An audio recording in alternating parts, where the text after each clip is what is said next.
When you think of massively popular games from the 90s, you might think about Doom, Quake, or GoldenEye 007. All of them had speedrunning communities very quickly after their release, at a time when speedrunning was hardly a word. You might think Half-Life, released in 1998 and winner of more than 50 Game of the Year awards, would quickly form a speedrun community too, but aside from apparently a few Quake speedrunners trying it out for a while, no one ran it. The game's multiplayer had an esport-like community for several years, but no speedruns. I think there are two reasons why. The first, Half-Life had no practical way to run individual levels. On PC, you could use the console to start a new game on any map you wished, but you would appear there with no HEV suit, weapons, or ammo. The HEV suit is particularly crucial because without it, you can't switch weapons. To make the game play more like it should, you would have to use cheats to give yourself all the things that you should have, which is, to say the least, unattractive. It was also the case that completing some levels required entering other levels, and some levels didn't exactly have a goal. For instance, this level is just a dead end. This level is traveled through once, exited, and then traveled through again in reverse. This complicates the idea of running individual levels. You could avoid that complication if you run individual chapters, but you would still be starting out with no items. Back at that time, individual level runs were much more popular than full game speedruns. Second, Half-Life had no in-game timer. Half-Life didn't have any end-of-level screens telling your kills or showing how much time the level took to clear because it wasn't what Valve cared about. Half-Life didn't invite its players to master the game in any sense. It just wanted you to be engrossed in the moment.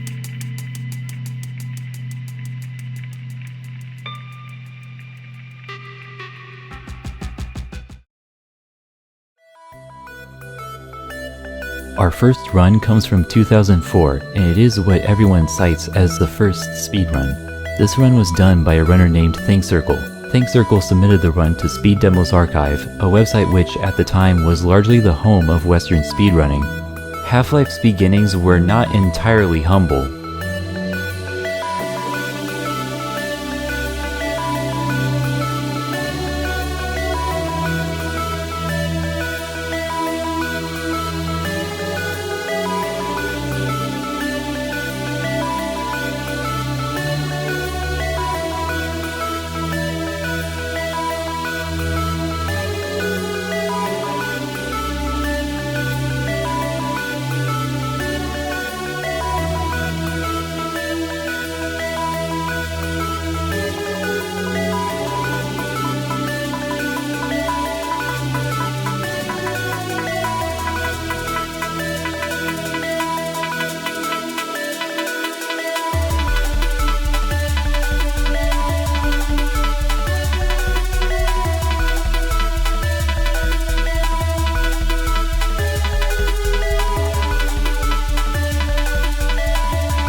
Bear with me while I explain everything that's just happened. It's a lot.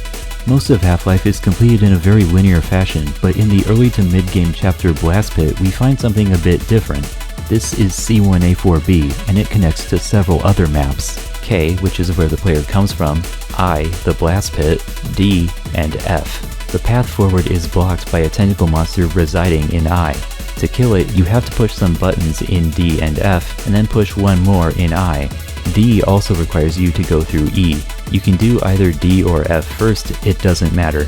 When played casually, you might go from K to F to D to I, but between each of those places you'll be visiting both B and I because there's simply no other option. Think Circle couldn't skip visiting B, but he could skip one visit to I. He bunny hops to reach the bridge that leads to F. Then he activates the switch through the wall to open the door that you have to go through on the way back. He then goes to the power generator to turn it on, comes back, then goes through I, careful to avoid the tentacle monster, up to D, then returns to the top of I to push the fire button through the wall. This saves him the trip of having to go to the intended side of the wall and then traveling back to the main chamber to go through the exit at the bottom. The chapter power-up is skipped entirely. The chapter revolves around turning on a power supply for an electric rail. This isn't strictly required. The exit to the next chapter can be reached simply by climbing over this barricade. Trip mines are a placeable weapon which can be stood on once the beam turns on. The entire next chapter on a rail is expecting you to be riding on the tram card that you are supposed to acquire in power-up. The chapter starts off by forcing you into a pool of electrified water, which you need a tram card to avoid touching. Think Circle tanks the damage and then climbs up a wall to skip a detour that only a tram would have to go through. At the end of the chapter, Think Circle pushes another button through a wall. This again saves him a good chunk of time from not having to go all the way to the intended side. In Apprehension, a slow platforming section is skipped by jumping here. In Questionable Ethics, he picks up the Gauss gun, a gun which is capable of firing a charged shot which causes significant recoil and knocks the user backwards. Think Circle uses this fact to travel very quickly in certain areas. This trick would become known as Gauss boosting. In the first map of Zen, Think Circle does an incredible Gauss boost from the first platform all the way to a healing pool at the bottom. In Half-Life, landing in water negates all fall damage, no questions asked. In the next map, he fights Gonarch, a boss, who will only let you progress to the next map after dealing enough damage to her. The same process happens 2 more times in different areas before she is defeated. Think Circle is prepared for this and knows exactly where to place explosives to kill her as quickly as possible, since she always goes to the same places. You cannot hurt her while she is traveling between places. In the first map of Interloper, he rides up on this pillar thingy and simply Gauss boosts to the end with no hassle. He doesn't do this from the ground because the Gauss gun cannot boost you vertically. After a few more levels that are not too notable, he arrives at the final boss, Nilanth. Nilanth absorbs health from the orange energy balls orbiting him. He can gain more energy balls from 3 crystals which can be destroyed. Once Nilanth's health is low enough, a convoluted sort of timer begins counting until his head opens up, which must be hit in order to kill him. The timer goes faster the lower his health is. The time ends at the end of Nilanth's death animation. The length of the animation is around 24 seconds, but can vary in either direction by over 1 second. This run was what is called a segmented run, which means the runner completed a segment of the game to their liking after attempting it several times and only going forward using their favorite segment of gameplay. The failed attempts are cut out to produce a flawless video. Yes, this is technically the same thing as splicing a run, but it's okay to do as long as you aren't lying about the nature of the run. The run was done in 42 segments. Speed Demos Archive added on half a second to the final time for each segment after the first, partly because every time a loading screen appears in the game has already been progressing for a fraction of a second before the screen begins showing gameplay, and partly to discourage runners from segmenting too heavily.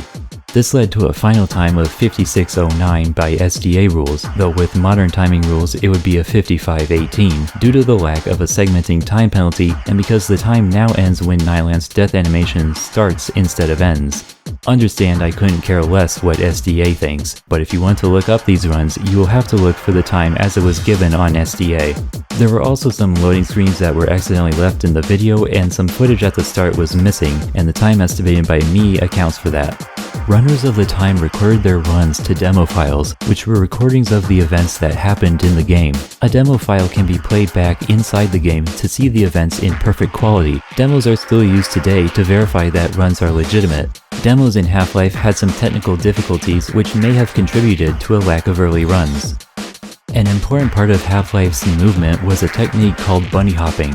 When in the air, if you press left or right while moving your mouse in the same direction, you gradually gain speed. In order for the speed to not be lost due to friction from the ground, you must constantly jump. Think Circle used bunny hopping, but only in very obvious places like long hallways or when a strat demanded it. You can bet a guy named Dopefish would implement it proper.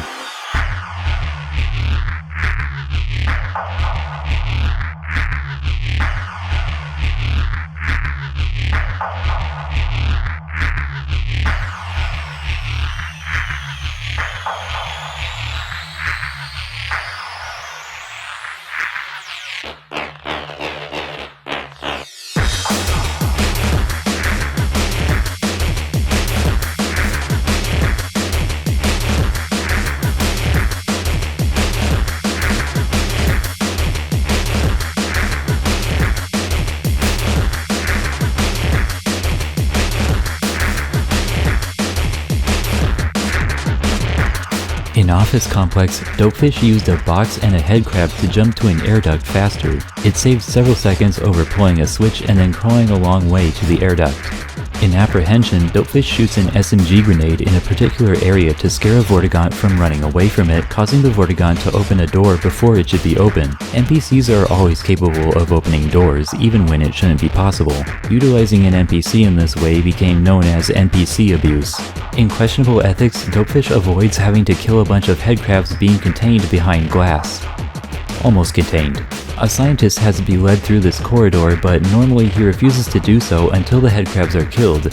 Scientists are incredibly timid creatures and will often run away from any threat they see. This is where the player's health comes in. If the player is at 50 health or below, scientists will try to approach the player to heal them. Their desire to heal the player overrides their fear of headcrabs. In Surface Tension, Think Circle had largely circumvented a level by slowly climbing up a rock wall.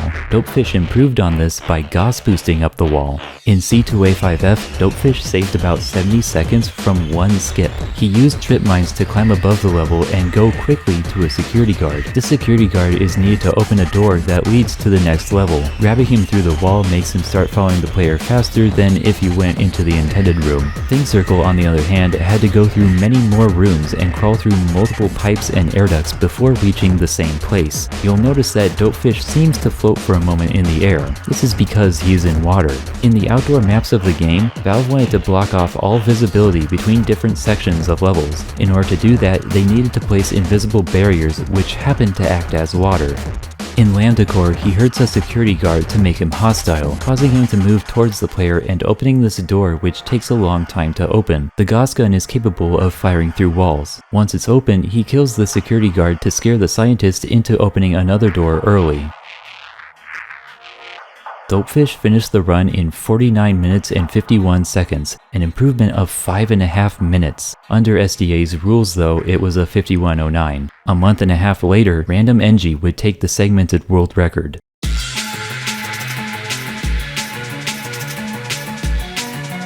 RandomNG saved time in Anomalous Materials by pushing a scientist over to a door to open it before their dialogue had finished. He also pushed these two scientists closer to their eye scanners so they would spend less time walking over to them so they would open the door to the test chamber sooner. He saves time at the start of Unforeseen Consequences by jumping onto a Vortigaunt and then getting hit by it. The lightning attack pushes him with enough force to make it up to this window, skipping a decent chunk of the level. Now, normally this Vortigaunt isn't here. It appears briefly in the previous map and then disappears, but if it lands on the cart, it will stay. During the equipment malfunctioning sequence, the player gets teleported to and from the test chamber on 2 occasions. When the player gets teleported back after the second time, they end up right next to the Vortigaunt. This is bad because the Vortigaunt will usually immediately attack and then realize he's not supposed to be floating in the air. To make the trick actually feasible, RandomNG avoids getting teleported by pushing a scientist into the path of this door before it closes. As long as you remain in this room, you won't get teleported. You can go back into the chamber at any time once the teleporting is finished.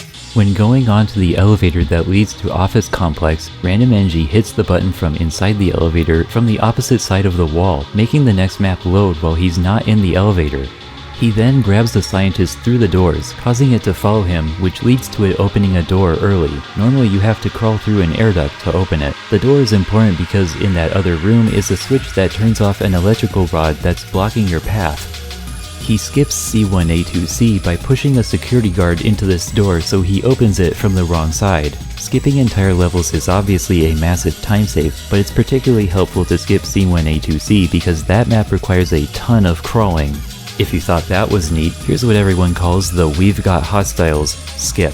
RandomNG gets this scientist to follow him, pushes him into this door to open it, and then kills him in the doorway so that the door can't close, and then pushes this button which opens the door to Blast Pit, skipping the entire chapter of We've Got Hostiles.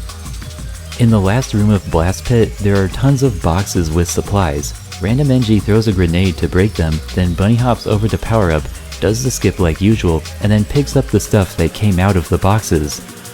C1A4J and C2A1 have a small overlapping area. For most kinds of objects, if they're in that overlapping area when the map changes, then they'll be brought over into the next map. Pickups are one kind of object that can be transferred between maps. The boxes they come from, though, are not. In Questionable Ethics, he presses a button through a wall to open the door from the other side. This allows him to reach the scientists early. The alternative is to go through C2A4F, press 5 buttons, and then wait for a laser to cut a hole through a wall. He does still go to C2A4F to pick up the Gauss gun. He lost some time immediately after this because he took the time to kill the headcrabs that Dopefish was able to avoid killing due to his health. Apparently no one knew that it was Dopefish's health that caused the scientists to behave so well. In Surface Tension, he saved a lot of time by not going to the big armory in C2A5E. The drawback of skipping it is that he had to use this console to call in an airstrike to break a hatch open as opposed to using satchel charges. In C2A5F, he replaces Dopefish's trip mines with snarks. In Forget About Freeman, he does the same elevator trick that he did in Office Complex.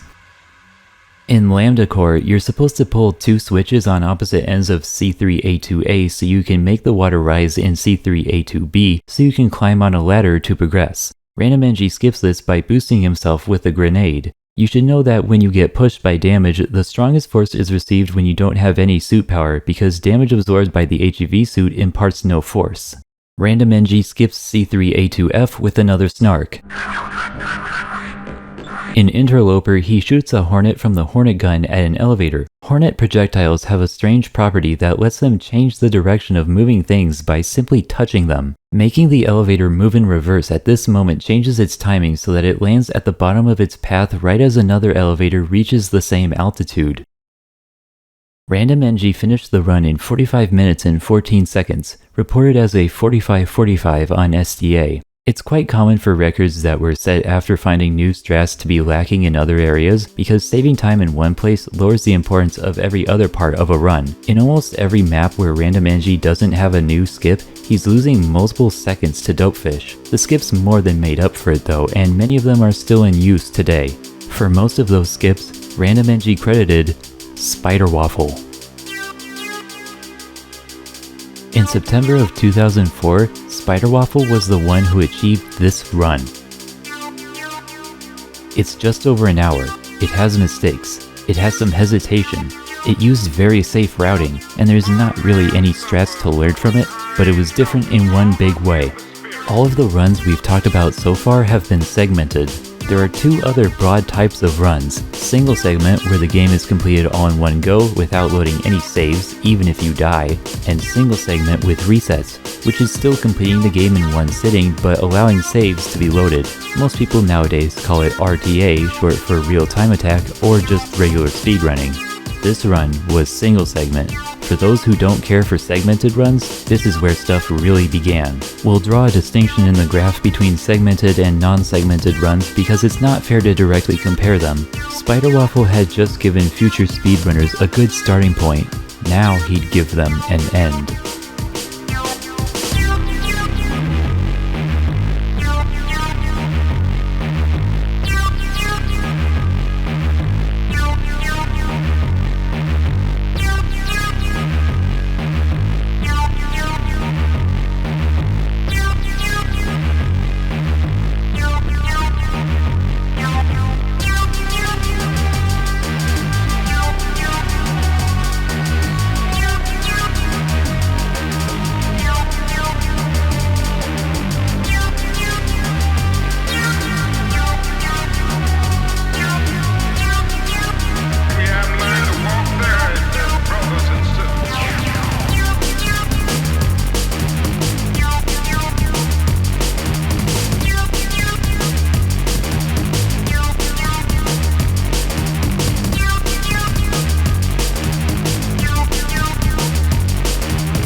SpiderWaffle did the Vortigaunt damage boost earlier on, before the map changes to C1A0C. SpiderWaffle was crawling into the control room at the same point where RandomNG was just starting the jump. SpiderWaffle was the first person to implement duck rolling. If you press the duck button and let go of it while still in the process of ducking down, you'll be put into the air just a little bit. If you duck again, your feet will be much higher off the ground. Duck rolling allows you to reduce friction in places where jumping would not be ideal. SpiderWaffle was also the first person to implement object boosts. By grabbing any pushable object and pushing both it and yourself in a particular way, you can gain massive speed instantly. In Lambda Core, SpiderWaffle skips some scientist dialogue by scaring him with a grenade into opening a door. SpiderWaffle skips a long part of Lambda Core where you have to defend a scientist while he opens a portal to Xen. If you enter the portal before it's ready, the game kills you. Unless it can't. The volume you have to be in to teleport to Xen is surrounded by another volume that damages you. Damage volumes in Half-Life apply damage once every half second. If one thing enters the damage volume, the volume won't damage whatever enters it next until half a second later. By sacrificing either a Hornet or a Snark, you can avoid taking damage for half a second, which is enough time to slip through.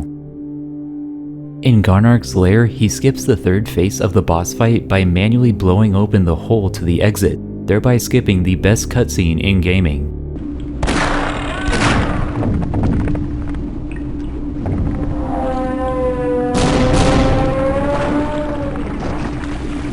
Let's look back at the other three runners for a minute. Think Circle's oldest demo was made on March 24th, and the last one on April 5th. Dopefish, April 29th to May 11th. RandomNG, May 10th to June 21st.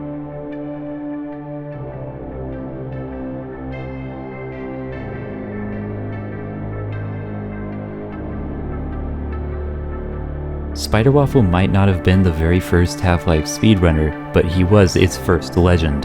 SpiderWaffle was in general a beast of a speedrunner in his time, and had world records in other games as well. This run had a few things that made it different. This run was done on an older version of the game that didn't have a speed limit applied to bunny hopping. The version that everyone else used is called the Steam version. The version SpiderWaffle used was called the WAN version, named after World Opponent Network, an online store that used to sell Half-Life. The WAN version allowed you to bunny hop at any speed, while the Steam version would slow you down if you were moving too fast. The Steam version did have one major advantage though. It let you keep recording demos through loading screens, which was both easier to work with and meant you could have less time penalties on SDA. Second, the run used scripts. Scripts are strings of multiple console commands executed one after the other to make certain tasks easier, or in some instances, possible at all.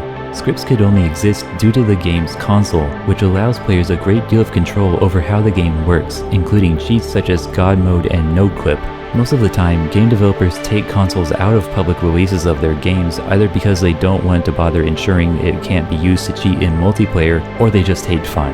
Plenty of games have a screen for entering cheat codes, but those are nowhere near as powerful as a console. Just like with segmenting, this was no secret. SpiderWaffle's use of them was fairly tame. One script was used to more consistently jump immediately upon hitting the ground. The next best thing would be using the scroll wheel, which just isn't quite as good. The other was designed to point him in the optimal direction for Gauss boosting. Neither of these were strictly necessary for the run, but the goal of segmenting is to eliminate mistakes and produce high-quality gameplay, so you may as well streamline the process. This is the only scripted run this video will feature.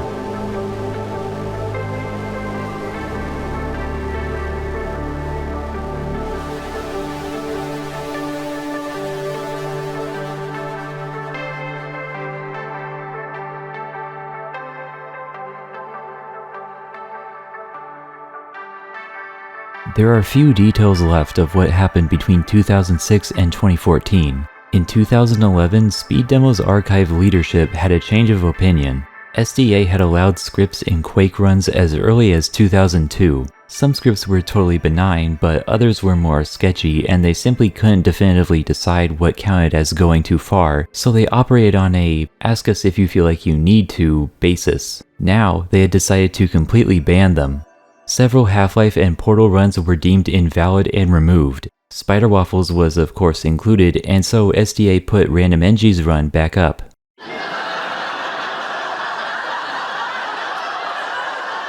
SDA made a good number of generally disliked choices while they were relevant. Some disagreement was inevitable, but in some cases, they were just making terrible calls. I'd like to quote Radix, the site's founder. Twin Galaxies has rules on a game-by-game basis. I have rules on a site basis. X is banned on all games. Y is how games are timed. The rules are clear. They're the same for all games. To the people saying that we should allow out of bounds, but then keep disallowing scripts or mysterious warping, it doesn't work. It's a slippery slope. I already made the mistake of caving on death abuse and save warping. What this tells us is that Radix didn't like out of bounds skips, death abuse, or any kind of warping trick to get somewhere without actually physically going there. You know what that sounds like? Quake, a game Radix speedran. Radix's idea of what speedrunning should be was clearly derived from what Quake speedrunning is like. Being the site's founder, he imposed that idea of not being cheap onto runs of every other game. In 2005, a Perfect Dark speedrun was rejected for using an out-of-bounds trick. This was the response. We come from TheElite.net, and TheElite.net uses the best, most recent strats. We're not going to revert to an obsolete, less impressive, slower strategy to please someone. You'll have to accept this style of Perfect Dark run, or there simply won't be any. SDA's prevalence only matched their technical necessity. As more people took on the difficulties of maintaining their own communities where they could run their games how they wanted to, SDA became irrelevant. Here's a new word for you, lot blind: cope. There are no videos, but we can find records of a few times on Speedruns Live, a site that hosts races between speedrunners. Quadrazid had a 49:33 in September 2011, followed by a 45:14 4 days later. Funny how that works out. These were very likely not world records, but this at least gives us an idea of what times existed in that period. In January of 2012, Half-Life would get run at the charity event Awesome Games Done Quick by a runner named Drugi. The run used a decent amount of tricks, but not all of the ones Spiderwaffle used. It was more like Random NG's run. Drugi starts off doing the Vortigaunt jump. He casually drops an interesting statement about the trick. I forgot who originally had it in their run. It was on one of the SDA runs. We don't know what run that would be. In residue processing, Drugi duck rolled into this river, causing him to rapidly enter and exit the current in this bit of water, which gave a lot of speed. In surface tension, Drugi uses the infinite health door glitch. Two doors in C2A5F are set up in a peculiar way. When you block the path of some moving thing like a door, that thing is supposed to hurt you by a certain amount every frame.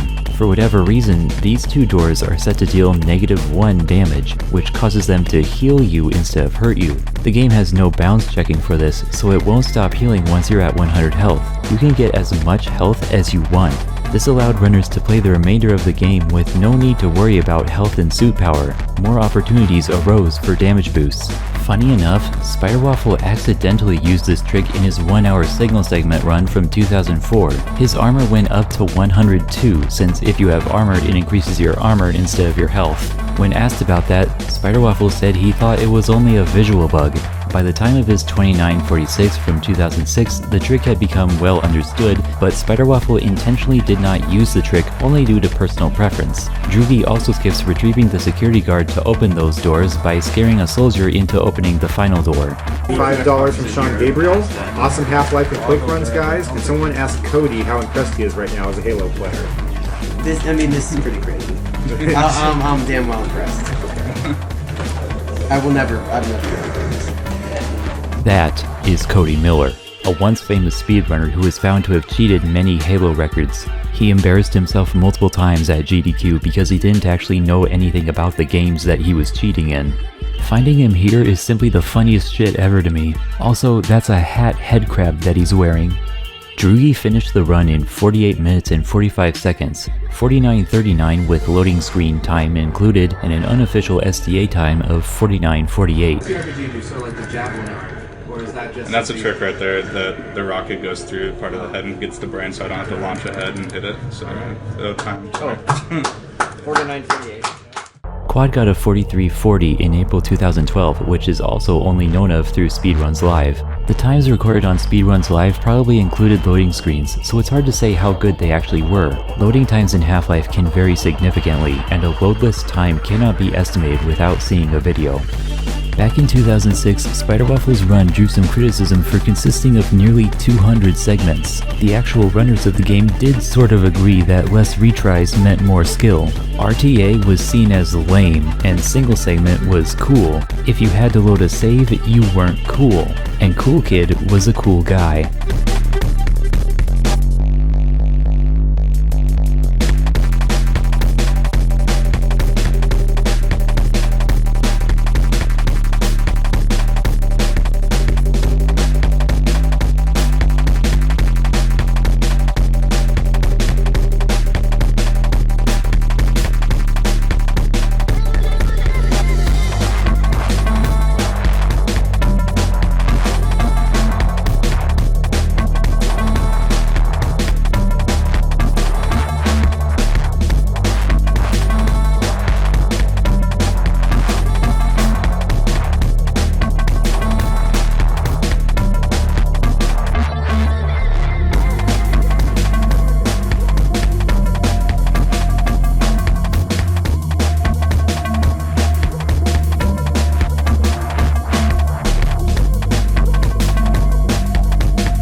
Cool Kid jumps from this ladder onto this light in the test chamber to avoid being teleported. This is just a bit faster than the old means of pushing a scientist into this door.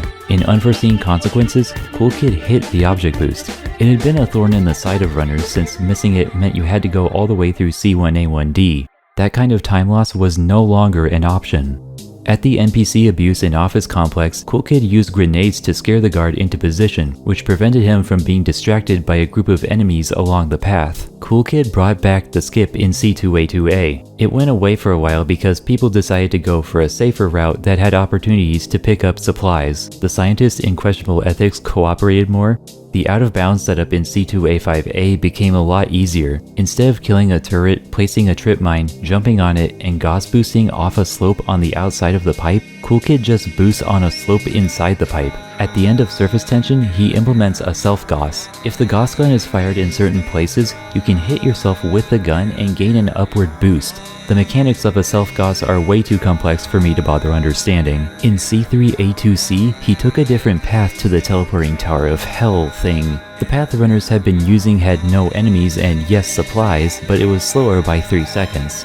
By the time of his 3518, he was moving faster nearly all the time. That was partly from switching to Juan, where bunny hopping was faster, like Spider Waffle did, but it was also because he simply became a better runner. He hesitated less, made less mistakes, killed enemies more efficiently, took better paths through individual rooms, boosted more, and took more risks. The next run was apparently never posted anywhere online. I just happened to find it as I was about to start writing for the run after it. I took the link to the demo and thought, just what if this gave me something? And there it was, a 3516 with loads, dated March 1st, 2014. Remember that this is with loads. Cool Kid's last world record was a 3518 without loads. This run was a 3450. Cookie abandoned using trip mines to climb up the barrier in Power Up, instead simply colliding on the slopes to get pushed up. Trip mines are slow because of the long delay before they can be stood on. Other than that, Cookie was just better. I know I've said this a lot, but Cookie just kept moving slightly faster through the whole run. Cookie saved an average of just 0.3 seconds per split if you split on every map load, and that's over 80 splits. A lot of that time difference is in how consistent you are of a bunny hopper. Cookie's biggest time save was in C2A5E when he broke the door correctly. Cool Kid fired his Gauss shot just a little too soon and lost about 5 seconds. Cookie had his own mistakes too, and he knew there was plenty of time left on the table. By April of 2014, Half-Life had a leaderboard on speedrun.com.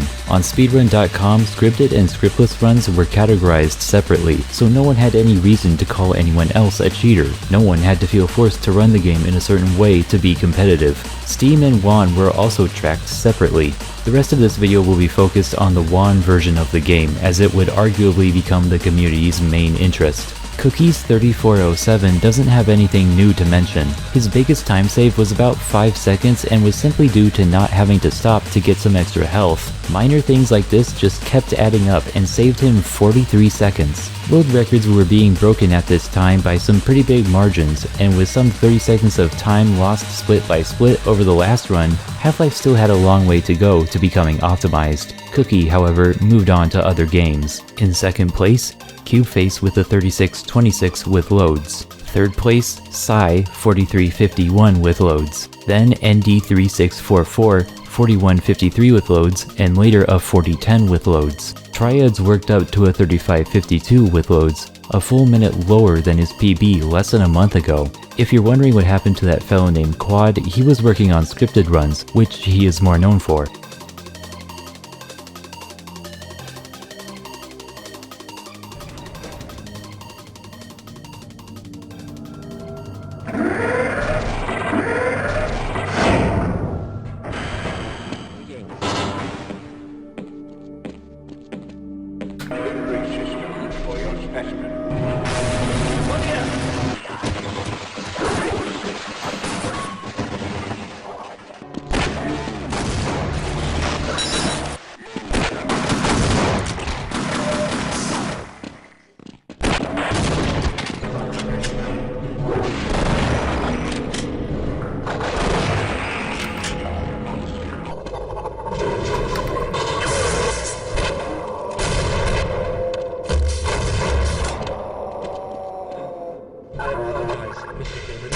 This is a strat where you shoot this scientist without killing him, so he becomes scared of you and opens this door. The game is meant to reload a save at this point, but if you had never made a save on the map, it simply won't load a save. By making and loading a save at this point, the black screen goes away. This saves time because you don't have to place this grenade so carefully. Cubeface was on par with Cookie, none would deny that, but an RTA world record simply couldn't stand. People wanted single segment to remain viable, so a rule was added to ban saves from being used in this way, but it wasn't very long until people realized that was, fucking dumb. Cubeface never resubmitted his run. He never held the world record again, though he did submit times in the future. His effect on the game's history was bigger than a world record though. He was the catalyst to a shift in priorities, from some silly prestige existing around the idea of never loading a save, to speed. Single segment would become less and less common over a period of a few months. Regardless, Cookie came back.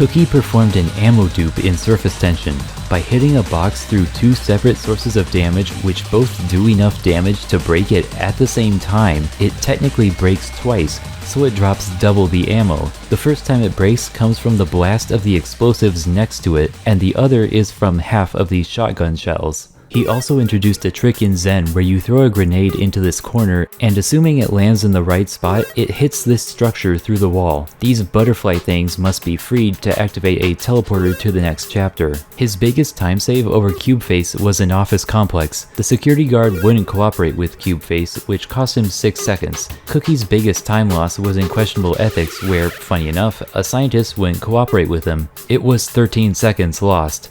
Both runners had a lot of smaller setbacks that the other did not. An entire minute of time save was possible. Cookie never submitted another run though. On January 26, 2015, Triads got a 34-39 with loads, and on February 12th, he finally broke through with a combination of 3 things: skills, strats, and an in-game timer, so no more timing runs with loads included.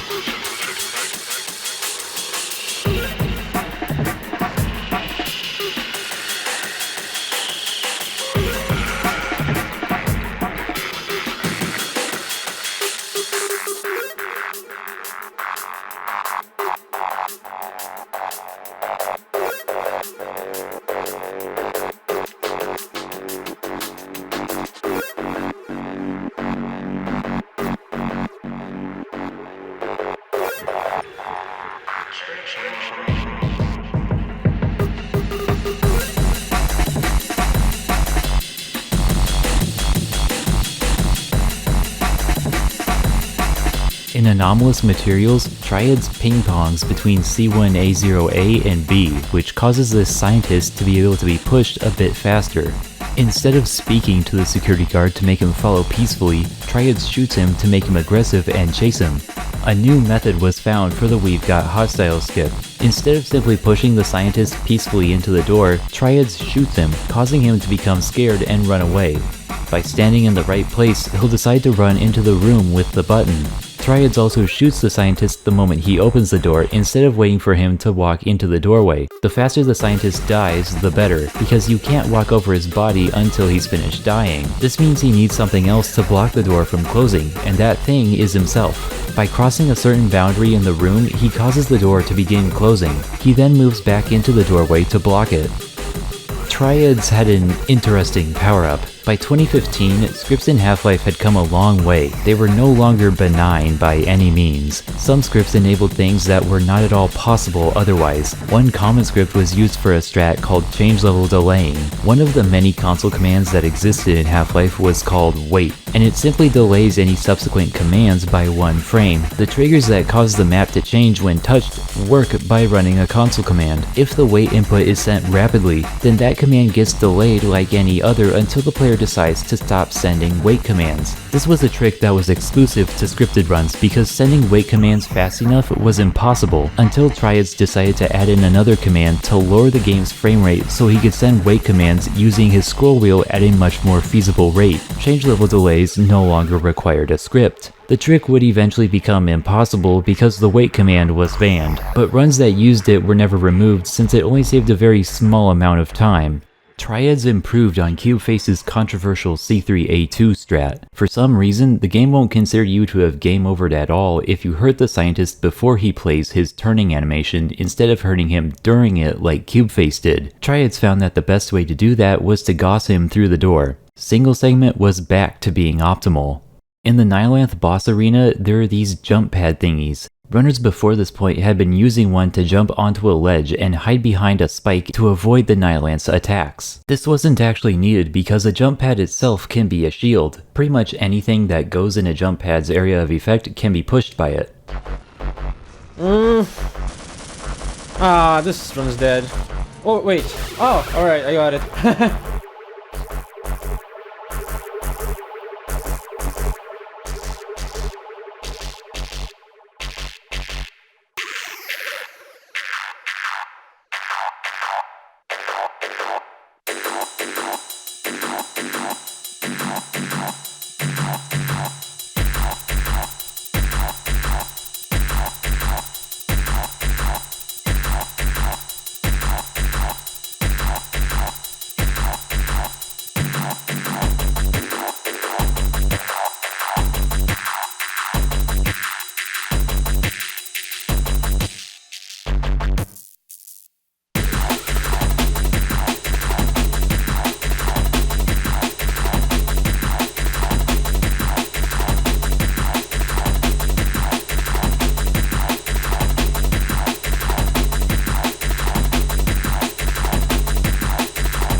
The 33-minute barrier was broken, and in a single segment, the top places on the leaderboard looked like this. Triads in first with his 32.58. Cookie and another runner named Maxim were tied for second at 33.50. Cool Kid still in third, 35.26 with loads. There were plenty of others below them, but most of them would never be notably close to the world record.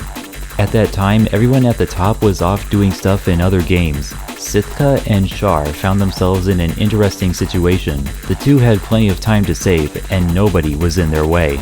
In a month, Sithka went from 5th to 2nd, and Char went from 23rd to 7th. In September of 2015, Sithka faced a hard fact about Half-Life speedrunning. Playing on hard difficulty was largely pointless.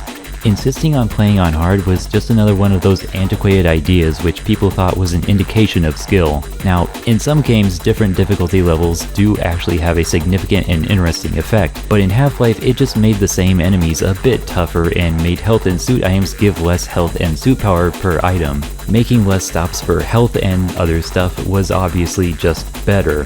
The only benefit was the Vortigaunt jump, because taking a bit more damage meant getting a bigger boost. The trick was harder on easy, but not impossible. Sithka started running on easy mode, making him one of, if not the first person to do so. His easy mode PB was first a 35.21, then a 33.10, his best time ever.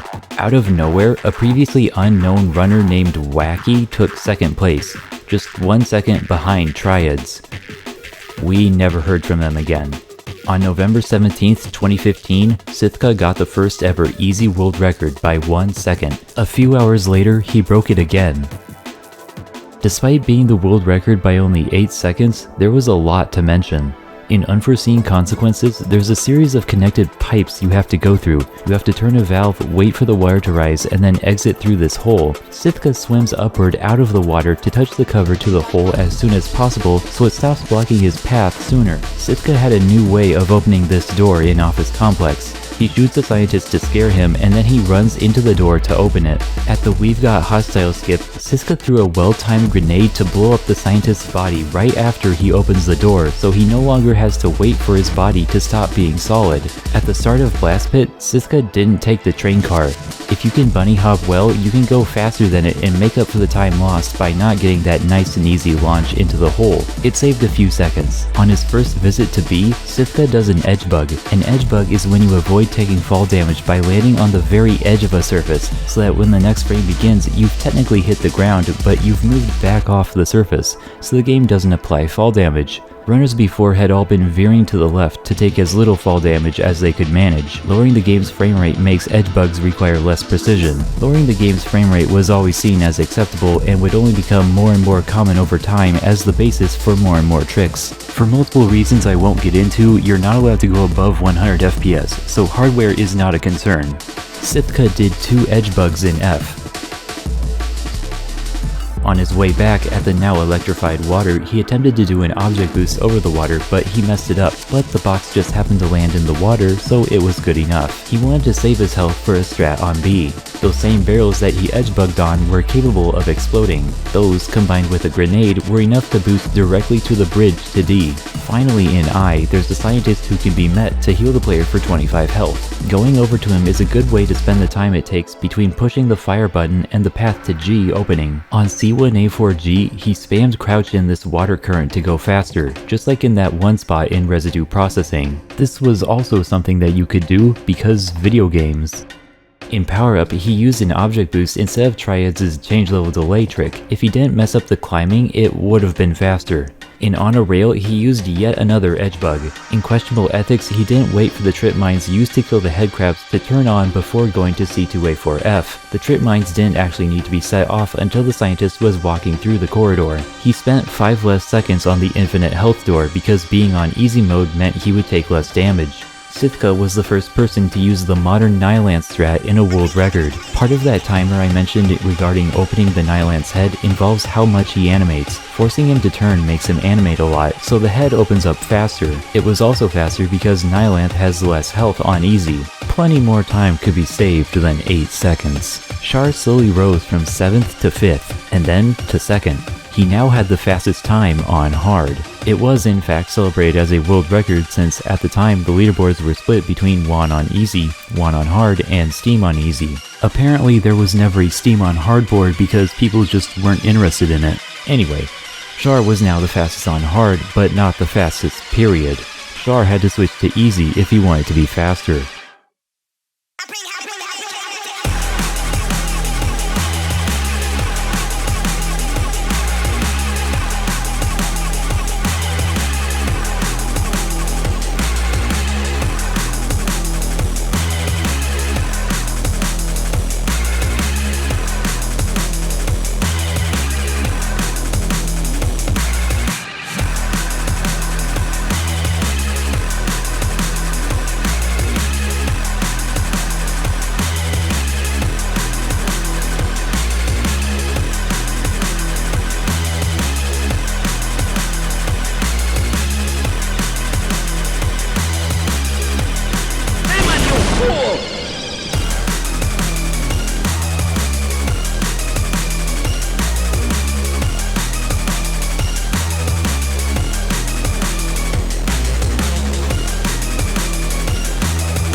Char went for the fast suit pickup in anomalous materials.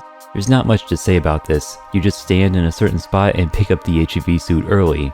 Char had begun doing an easier method of the Vort jump. Instead of using the cart, he uses himself to stop a Vortigaunt from falling. This Vortigaunt ends up being higher up than the other one and in a position where it can be jumped onto while already having good momentum. Char took the We've Got Hostile skip to its limit. If you cross that boundary in the room while the door is still opening, then it'll never start moving down at all. Char constantly saves and loads when around Vortigaunts to prevent them from attacking. Loading a save resets their animation. The act of saving and then immediately loading the game became known as save loading. In On a Rail, Char goes back to the old trip mine strat on C2A2A. He loses time on that map, but gains time later when he does an extra grenade boost. This kind of thing was how the game worked. Health is a resource that must be utilized carefully. He lowers his frame rate to avoid setting off trip mines. He also save loads repeatedly as a soldier dies to reset his dying animation, which causes him to drop a duplicate of his weapon and ammo every time. Char used a series of binds to essentially mimic a Gauss boost script like the one Spiderwaffle used. It wasn't technically a script cause all of the commands were on separate binds. The community eventually decided to ban more of the commands being used in the binds because it was basically just a script but slower. None of the runs using this trick were removed because again it wasn't actually that useful. In Gonarch's lair, he lowers the frame rate at certain points to make Gonarch animate faster. This is important because Gonarch's movement is the chapter's main bottleneck. It's Gonarch's movement that dictates when you can damage her and when you can go to the next map. Char took a break from the game. The 3128 was a good run, but in terms of room for improvement, it was par for the course. It's easy to point out errors. It's a lot harder to not make them, especially in a 30-minute run as hard as this one. If anyone could beat Char, Triads was the man. Triads came back with a 3226, which immediately put him in second, then a 3212, 3153, and 3142. With one exception, these were all single segment. Triads was still a fan of single segment, but the benefits of save loading were simply undeniable, so he finally made the switch to RTA, and because of that, by a fraction of a second, Triads claimed the world record one more time.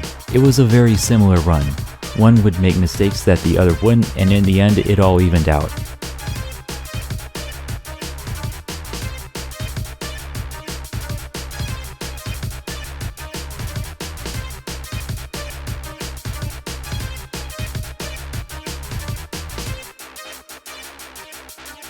Char was quick to respond.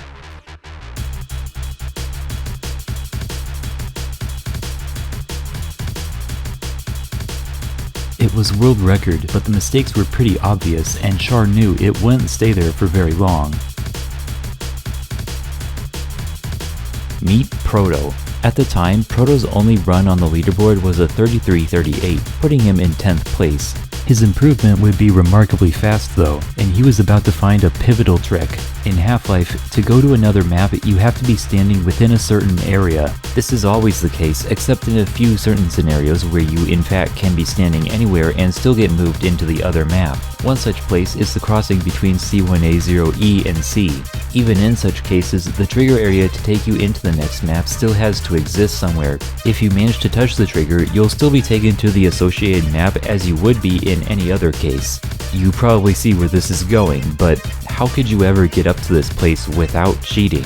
Well, it just so happens that the cart holding the test sample is a pushable object, and like with any other pushable thing, you can use it to object boost. This trick, called test chamber skip, had been known to be possible, but only with scripts. Proto found a setup to do it scriptless. The same day the trick was revealed, Proto submitted a run that used it, 30:58, a new record.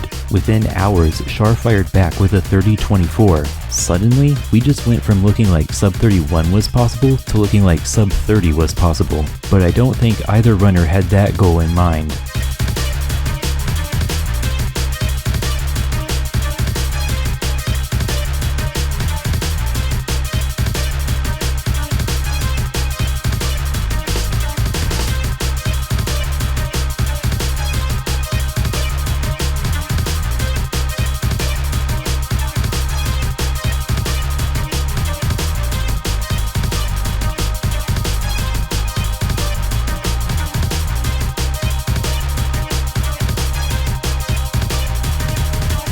Char hit a new object boost in residue processing. It was especially good since it gave him the best possible speed he could have while going through this pipe. Since crawling through tight areas like this was slow, any amount of speed you could carry into these pipes was well worth it. He grabs the scientist before going to C2A4F. When he comes back to C2A4E, the scientist will have already traveled a good distance in the general direction of the exit door.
Blake Spider Waffle Pypho had been beat without segmenting.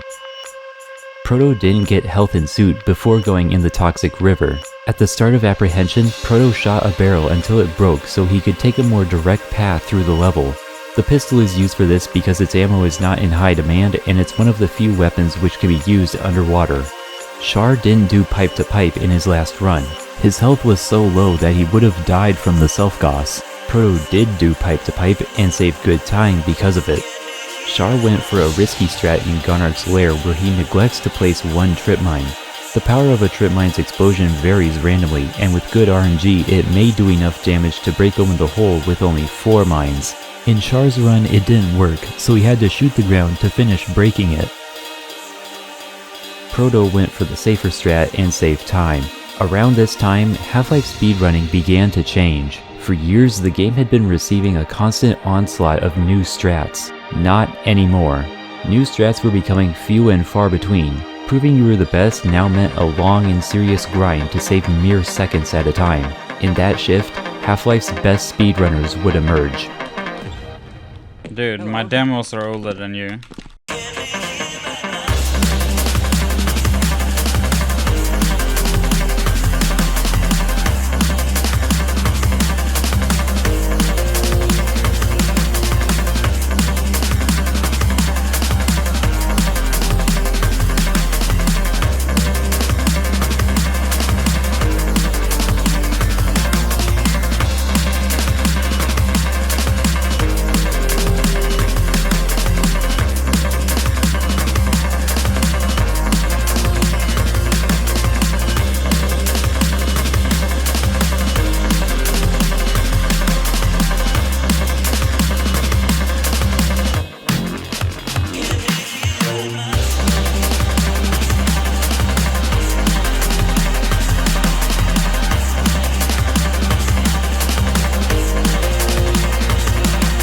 A jump bug is when you jump right before hitting the ground to avoid taking fall damage. A trip mine could be used to close a door similar to a hornet. This door is important because it needs to be closed in order to go to the next map.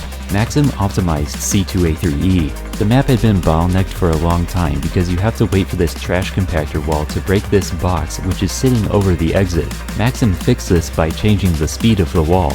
Yeah, you can control the speed of these things as if they were tram cars. In surface tension, Maxim breaks the hatch by shooting it with the Gauss gun in a certain place that causes it to hit the hatch multiple times.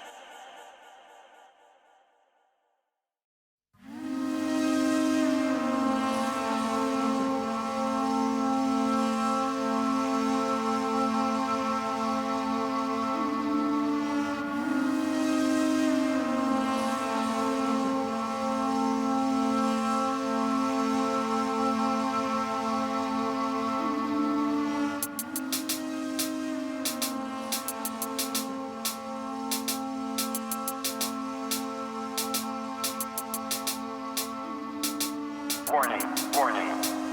This is not a drill. Security access violation in Area 6. Toxin 4130 is now airborne.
In Office Complex, Maxim stops going to the switch that turns off the electrical rod. Instead, he just runs past it and tanks the damage. Doing this requires multiple stops to pick up suit power, but is ultimately worth it.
GG! Fuck! I got one more gun again!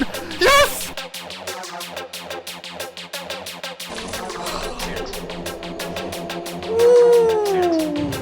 Muty wanted me to tell the next part. Sub 27 wasn't something that people thought was possible until Maxim got his 2713.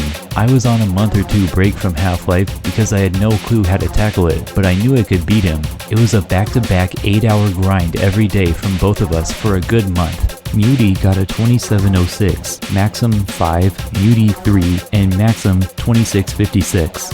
Muty had the last laugh though.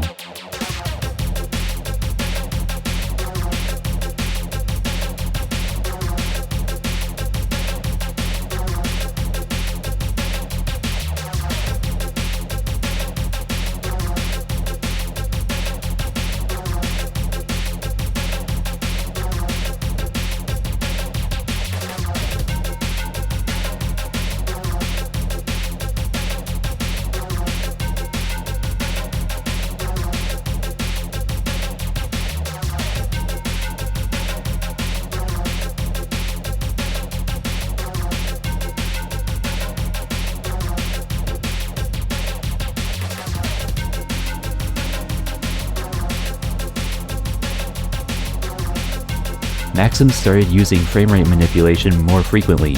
Manipulating the framerate enables you to touch things in less time. This adds up most visibly in Anomalous Materials, which has a lot of doors that only open when touched.